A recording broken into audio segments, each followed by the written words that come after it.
జరిగింది అధ్యక్ష. యశస్విని రెడ్డి గారు. అధ్యక్ష, థ్యాంక్ యూ అధ్యక్ష, అవకాశం ఇచ్చినందుకు. మా పాలకుర్తి నియోజకవర్గంలో ఒక మంచి టూరిజం ఇట్లా సర్క్యూట్ లెక్క చేయొచ్చు. ఎందుకంటే పాలకుర్తి సోమేశ్వర స్వామి టెంపుల్ అందరికీ తెలిసిందే. అక్కడ ముఖ్యంగా శివరాత్రి అట్లనే కార్తీక మాసం అప్పుడు చాలామంది భక్తులు వేరే వేరే నియోజకవర్గాల నుంచి కూడా వస్తారు. అక్కడ టెంపుల్ని డెవలప్ చేయడానికి అదనంగా ఫండ్స్ ఇవ్వాలని సంబంధిత మంత్రివర్యులని మీ ద్వారా కోరుతున్నా అధ్యక్ష.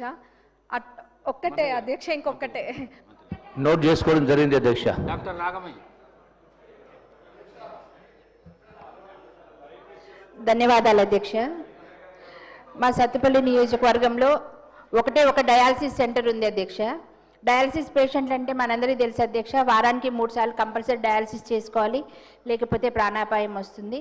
కాకపోతే అది ఎక్కువ పేషెంట్స్ ఉండడం వల్ల ఎప్పుడు 40-50 మంది ఎప్పుడు కూడా వాళ్ళు క్యూలో ఉంటారు అధ్యక్ష, వాళ్ళు వెయిటింగ్ లిస్ట్లో. దానివల్ల చాలామంది ప్రైవేట్ హాస్పిటల్కి వెళ్ళాలి అంటే 100 కిలోమీటర్లు ఉన్న ఖమ్మం వెళ్ళి చేయించుకోవాల్సి వస్తుంది. కనుక దయచేసి మరి కల్లూరులోను పెనుబల్లి మండలాల్లో కూడా 50 బెడెడ్ హాస్పిటల్స్ కొత్త కట్టారు అధ్యక్ష.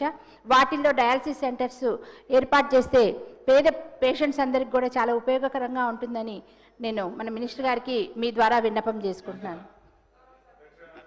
గౌరవ సభ్యులు చెప్పినటువంటి అంశాన్ని నోట్ చేసుకోవడం జరిగింది అధ్యక్ష.